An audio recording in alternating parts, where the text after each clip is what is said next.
Hi hello నమస్తే welcome to Telugu ప్రభ. నేను మీ journalist Shivajyothi.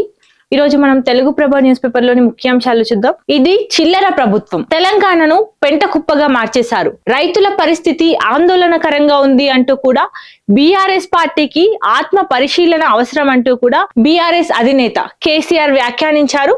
So సింగరేణికి అన్ని చేసినా ఓడిపోయామంటూ తెలిపారు. రాశి కాదు వాసి ముఖ్యం అంటూ తెలిపారు.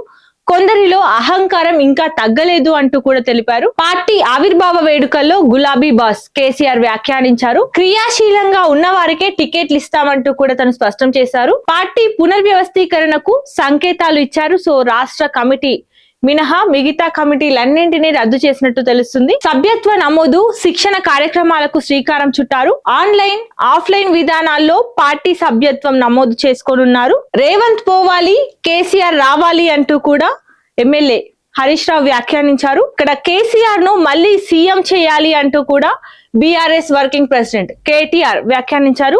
మనమంతా మరోసారి కదం తొక్కుదామంటూ బీఆర్ఎస్ 26వ ఆవిర్భావ దినోత్సవంలో పిలుపునిచ్చారు. ఇక్కడ చూసుకుంటే కొత్త పార్టీకి ఛాన్స్ లేదు అంటూ కూడా బీజేపీతో బీఆర్ఎస్ ది చీకటి ఒప్పందం అంటూ కూడా రేవంత్ రెడ్డి వ్యాఖ్యానించారు. So Congress versus BJP BRS కూటమి మధ్య పోరు జరగనుంది అంటూ మా ఎంపీల గొంతు వినిపించడం లేదా అంటూ కూడా తను అడిగారు. సో వెధవలకు అందరూ వెధవల్లాగే కనిపిస్తారంటూ తెలిపారు. కేసీఆర్ రాజకీయ ప్రత్యర్థి మాత్రమే, శత్రువు కాదు అంటూ కూడా తను స్పష్టం చేశారు.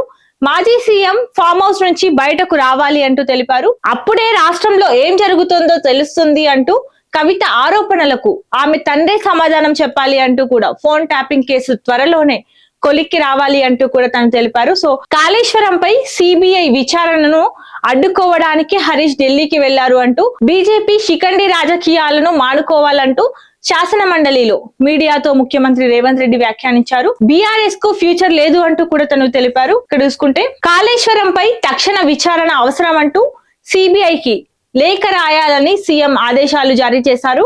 న్యాయ నిపుణులతో సంప్రదింపులు పూర్తి చేశారు. సో ఇక్కడ హైకోర్టు తీర్పు తర్వాత చర్యలు వేగవంతం చేయనున్నారు. అవసరమైతే సిబిఐ డైరెక్టర్ ను కలిసేందుకు రెడీగా ఉన్నామంటూ కూడా తెలిపారు. ఇక్కడ చూసుకుంటే ఎమ్మెల్సీలుగా అజార్, కోదండరాం ప్రమాణ స్వీకారం చేసినట్టు కూడా తెలుస్తుంది. ఇక్కడ శాసన మండలిలో ఇద్దరు ప్రమాణ స్వీకారం చేశారు. ఇక్కడ చూసుకుంటే గ్లోబల్ హెల్త్ హబ్ గా తెలంగాణ, ఫోర్త్ సిటీలో అంతర్జాతీయ స్థాయి హెల్త్ సిటీ ఏర్పాటు చేస్తామంటూ తెలిపారు.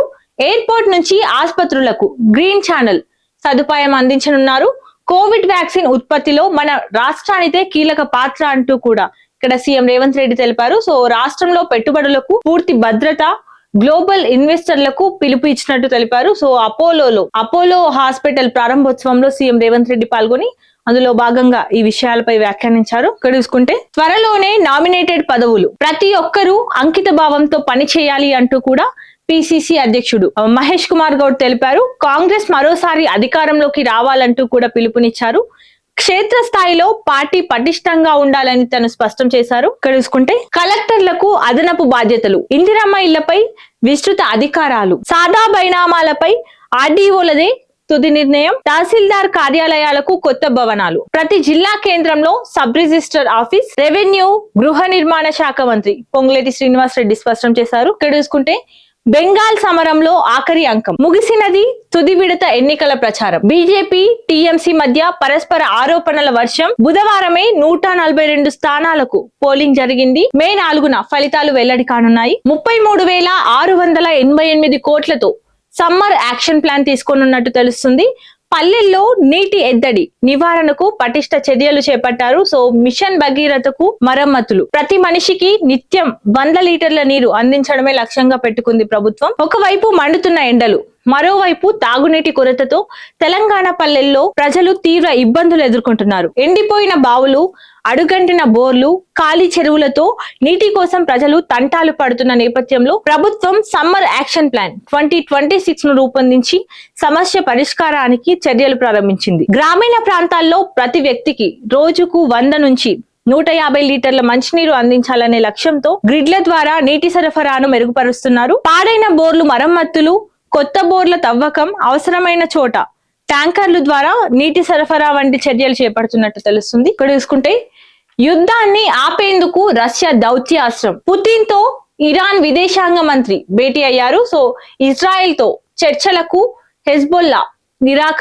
నిరాకరించినట్టు తెలుస్తుంది. ఇక్కడ చూసుకుంటే న్యాయం జరుగుతుందన్న ఆశ చచ్చిపోయింది అంటూ కూడా ఢిల్లీ హైకోర్టు జడ్జి ముందు హాజరయ్యేందుకు కేజ్రీవాల్ నిరాకరించారు. సో గాంధీ మార్గంలో సత్యాగ్రహం చేస్తానంటూ సంచలన లేఖ రాశారు. కోర్టు రూమ్ ను అభిప్రాయాల థియేటర్ గా మార్చవద్దంటూ కూడా జస్టిస్ స్వర్ణకాంత శర్మ తెలిపారు. ఇక్కడ చూసుకుంటే ఆప్ ఎంపీల విలీనానికి ఆమోదం. రాజ్యసభలో కేజ్రీవాల్ పార్టీకి కోలుకోలేని దెబ్బ తగిలింది. సో ఇక్కడ 3 స్థానాలకే పరిమితమైంది. 113కు చేరిన బీజేపీ బలం. అనర్హత వేటుపై సంజయ్ సింగ్ పిటిషన్ తిరస్కరించినట్టు తెలుస్తుంది. ఆప్ లో విషపూరిత వాతావరణం నెలకొంది. బీజేపీలో చేరాక రాఘవ్ చెడ్డా తొలిసారి వ్యాఖ్యలు చేశారు. ఇక్కడ చూసుకుంటే భారత్ న్యూజిలాండ్ మధ్య కుదిరిన వాణిజ్య ఒప్పందం. వెలువెత్తిన $20 బిలియన్ పెట్టుబడులు. భారీగా తగ్గనున్న దిగుమతి సుంకాలు. ఇక్కడ రన్నింగ్ కామెంటరీ చూసుకుంటే ఆ పార్టీలో ఎంపీలకు ఏమైంది? ఏకంగా 7 బీజేపీలోకి జంప్. ఏ పార్టీ చరిత్ర చూసినా ఏమున్నది గర్వకారణం. నాయకుల చరిత్ర సమస్తం కప్పగంతుల పారాయణం. సో ఇవ్వండి ఈరోజు తెలుగు ప్రభ న్యూస్ పేపర్ లోని ముఖ్యాంశాలు. మరిన్ని అప్డేట్స్ కోసం చూస్తూనే ఉండండి తెలుగు ప్రభ.